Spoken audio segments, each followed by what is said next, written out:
Alright, so nerfs and reworks are coming to 3 dungeon bosses in Raid Shadow Legends. One of them, Iron Twins Fortress, the other one, Sand Devil's Necropolis, and the other one, Phantom Shogun. And this has jump-started a huge debate of whether or not Raid is just too hard. I actually just got done watching Nub's video, man, and he went really ham on this from the point of view of a super late game player, in which there's just certain boss encounters where if like one thing goes wrong, it all goes to ish so quickly and you have no idea what's happening. And so I thought it would be kind of interesting to contrast his take with one from a total noob, right? From a new player, from someone who literally has, if we check my daily login rewards, I don't even have Dark Aethel yet, and I still got like a week or so to go to get her. This account is fresh, and it is reflective of how long I've been playing the game. So while I can't speak to endgame content or super complicated boss mechanics, I can at least come at this from a noob's point of view, talk about things that just seem impossible to me as a new player. Now, by the way, you might be asking, if I'm a new player, how the hell did I get my hands on the Archer Queen Legendary? Well,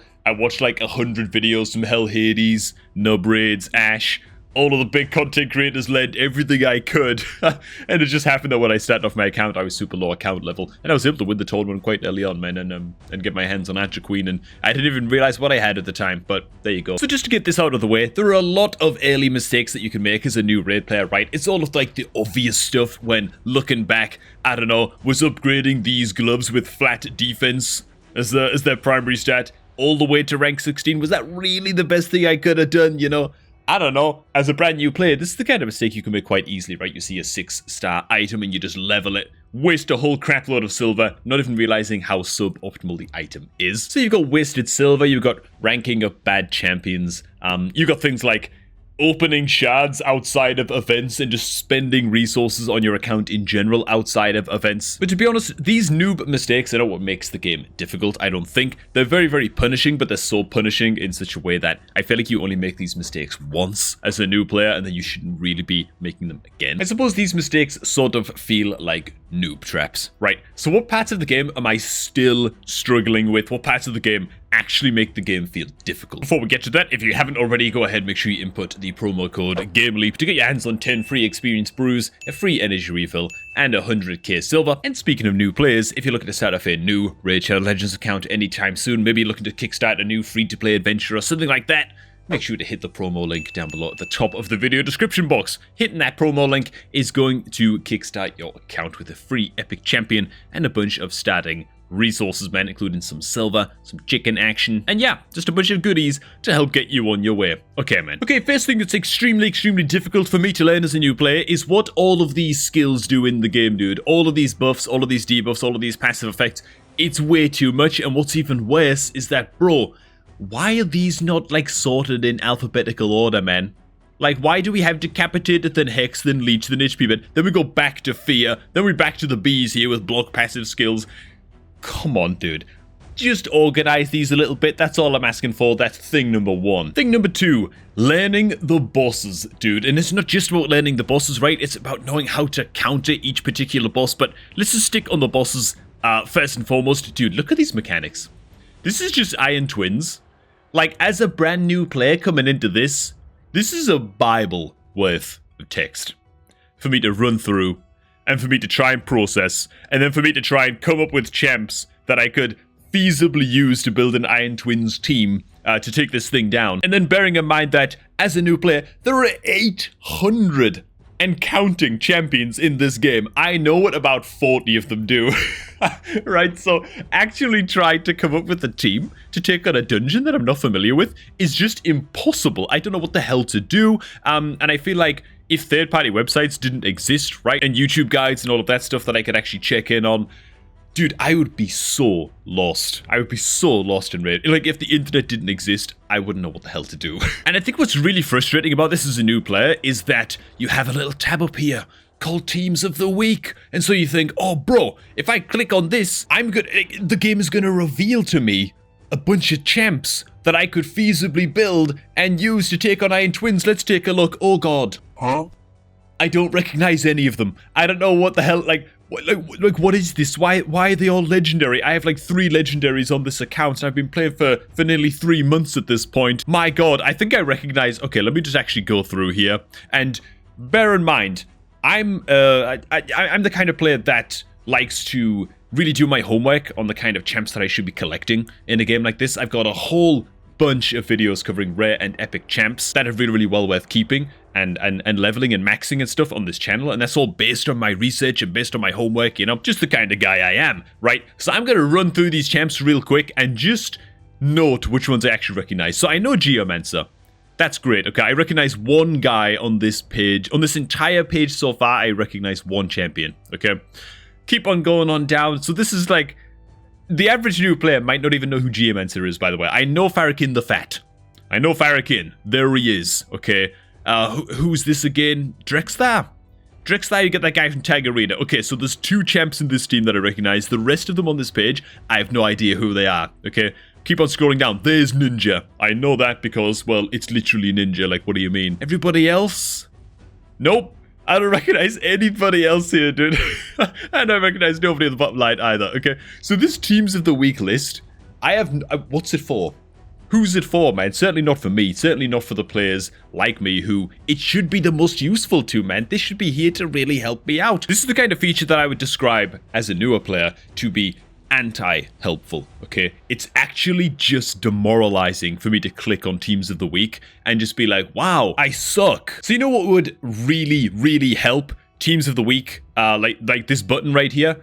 It would be so sweet, dude, if they broke down these champion teams into the most commonly played champion teams per 10 account levels, right? Starting at, say, like account level 50 or something, you know? I want to see, like, the top 3 most popular teams that accounts from level 50 to 60 are using. That would be nice. Same thing, accounts level 60 to 70, then 70 to 80, and then, like, 90 plus or whatever, you know? I mean, dude, think of the utility of that in something like Ice Golem, right? A much more accessible dungeon. Imagine if you could click on Teams of the Week and see what, I don't know, people with average account level 25 or something were using to be clearing Ice Golem. That'd be so much more helpful to a newer player who really, really needs to be checking on the Teams of the Week button and figuring things out, and is just trying to learn how to take on these bosses for the first time, and most importantly, learn which champions they should be looking out for. I don't know, dude. It's just a suggestion. That would be really, really tight, because I feel like that is by far the biggest challenge for me, man. Just trying to learn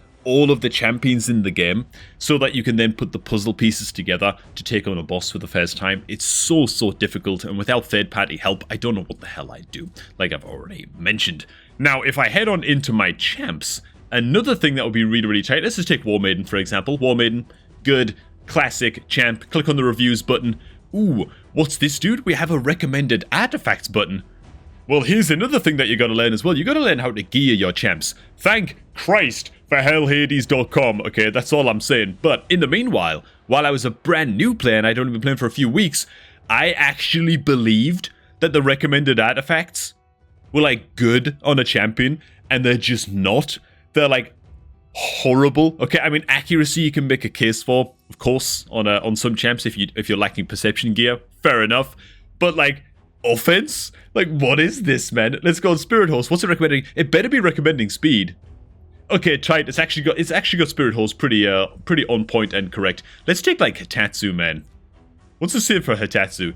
Defense and life. Like, what the hell is this, man? These are, like, F tier sets, you know? Not just that, but the player recommendations box down at the bottom here is just permanently hidden. I guess that this is a feature that they're leaving the door open for. So that players can, I don't know, they can, like, track stats in the game and see what sets are most commonly equipped on a champ, or, like, the top 3 sets that are most commonly used on a champ throughout plays, but they've just, like, Plarium just haven't implemented this button yet, or this feature yet, and so it's just permanently hidden. This would be exceptionally helpful.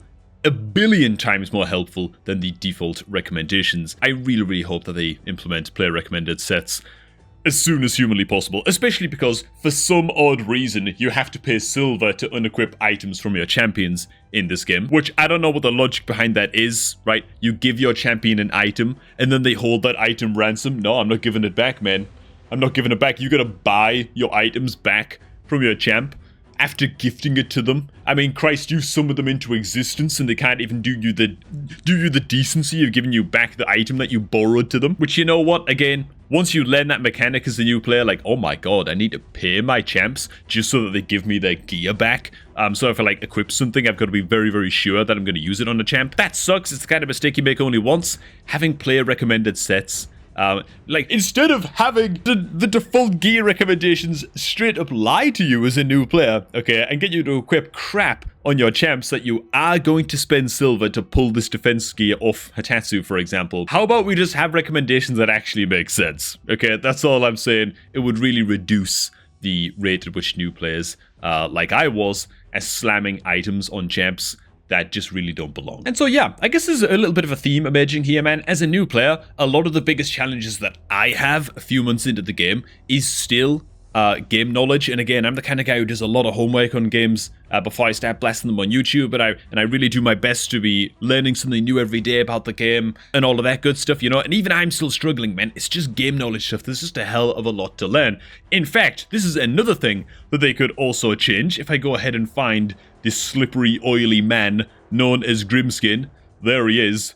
For God's sake, man, can't he just have a shower? Anyway, man, so I unpack this guy from a Void Shard, and then I look at this review scores, not a Void Shard, Ancient Shard, right? Unpack this guy, get lucky, epic champ, tight, who is it? It's Grimskin. I look at the reviews, what is this? What is this? These reviews are awful. Oh my god. Like, for an epic champion, this guy seems really, really bad. I was gonna use this guy as food. I was just gonna trash this guy. I was like, what? Like, he's so bad. Like, where's the Faction Wars ratings? Like, if a champ doesn't even have... What the hell, am I blind? Oh god, there it is. Okay, if a champ doesn't even have a score of 4 in Faction Wars, they're awful. Okay, 99% of the time.